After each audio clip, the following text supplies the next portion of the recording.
پیارے ساتھیوں، جنگ یمامہ جو مسلمانوں اور مسلمہ کذاب کے 40,000 فوجیوں کے درمیان لڑی گئی تھی، جس میں مسلمان صرف 11,000 تھے۔ مسلمان یہ جنگ جیت تو گئے، لیکن مسلمانوں کی ایک بڑی تعداد اس جنگ میں ایسی شہید ہوئی جس میں تمام کے تمام حفاظ کرام تھے۔ ساتھیوں، جب یہ جیت کی خبر مسلمانوں کی کیپٹل مدینہ پہنچی تو مسلمان خوشی کو سیلیبریٹ کرنے لگے اور جیت کا جشن منانے لگے۔ لیکن حضرت عمر رضی اللہ عنہ کو ایک چیز ستا رہی تھی، وہ یہ کہ اس جنگ میں لگ بھگ 700 صحابہ کرام ایسے شہید ہوئے تھے جو حافظ کرام تھے، جن کو پورا قرآن منہ زبانی یاد تھا۔ حضرت عمر رضی اللہ عنہ نے سوچا کہ اگر ایسے ہی حافظ کرام شہید ہوتے رہے تو کہیں ایسا نہ ہو کہ سارے حافظ قرآن شہید ہو جائیں اور پھر مسلمان قرآن کے سیکوینس ترتیب کو لے کر اختلاف کرنے لگ جائیں اور آپس میں ہی ڈیوائیڈ ہو جائیں۔ اب ساتھیوں، یہی سے شروع ہوتا ہے دنیا کے پہلے قرآن لکھے جانے کا سلسلہ۔ اب ساتھیوں، ایسا بھی نہیں ہے کہ قرآن آپ صلی اللہ علیہ وسلم کے زمانے میں لکھا ہوا نہیں تھا، بلکہ آپ صلی اللہ علیہ وسلم نے قرآن کو لکھنے کا بہت ہی اسٹرکٹ قانون بنایا تھا کہ آپ صلی اللہ علیہ وسلم کو یہودیوں کے اور کرسچن کے بک میں چینجنگ کے بارے میں اچھی طرح پتا تھا۔ ساتھیوں، ویسے تو قرآن کا سب سے پہلا لفظ ہی اقرا ہے، جس کے معنی ہے ریڈ، یعنی کہ پڑھو۔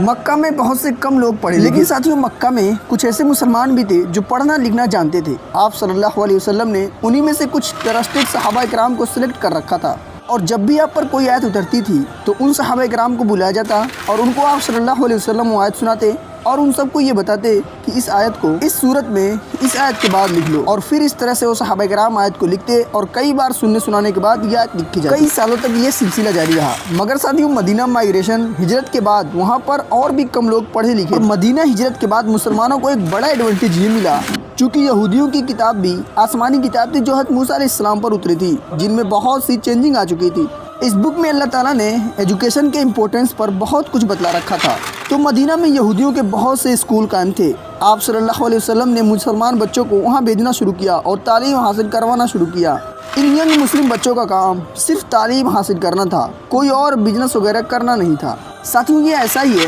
جیسے آج کل کسی کو اسکالرشپ دے دی جائے۔ اسٹر کو یہ اسکالرشپ دی گئی، سے ایک کا نام زید بن ثابت رضی اللہ عنہ تھا، جنہوں نے یہودیوں سے نہ صرف عربی زبان بلکہ گریک اور پرشین لینگویج بھی سیکھی، اور اس کے بعد زید بن ثابت رضی اللہ عنہ آپ صلی اللہ علیہ وسلم کے پرسنل محرر بنے، جیسے کہ بادشاہوں کو لیٹرز لکھنا اور قرآن آیات کو لکھنا، جو ایک امپورٹنٹ رول تھا۔ اور ساتھیوں دھیرے دھیرے قرآن کے لکھنے کا یہ گروپ بڑھتا چلا گیا اور لگ بھگ 75 تک جا پہنچا۔ مسجد نبوی میں آپ صلی اللہ علیہ وسلم نے ایک جگہ بنائی تھی جن میں ینگسٹر ایجوکیٹڈ صحابہ کرام آپ صلی اللہ علیہ وسلم سے قرآن سیکھتے اور لکھتے اور باقی مسلمانوں تک پہنچاتے۔ ہجرت کے 2 سالوں کے بعد ہی جنگ بدر میں جو قیدی ہاتھ لگے ان میں سے کچھ کو فدیہ لے کر چھوڑ دیا گیا اور کچھ کے لیے یہ آپشن رکھا گیا تو 10 مسلم بچوں کو تعلیم دیں، اور یہی ان کا جزیہ قرار دیا گیا۔ اور پھر مسلمانوں نے اپنے اسکولز بنانے شروع کیے اور اسٹوڈنٹس بڑھنے لگے، اور ان اسٹوڈنٹس کا کام صرف قرآن لکھنا نہیں بلکہ دوسرے ڈاکیومنٹ اور رجسٹریشن کو بھی دیکھنا رہتا تھا۔ جیسا کہ آپ صلی اللہ علیہ وسلم کے حکم پر مدینہ کے پاپولیشن کو انہوں نے ہی کاؤنٹ کیا تھا۔ ساتھیوں، نبی کریم صلی اللہ علیہ وسلم کے لائف میں یہ سارا مینجمنٹ ایسا ہی چلتا رہا، قرآن کو پراپر لکھا جاتا اور پھر دوسرے مسلمانوں تک پہنچایا جاتا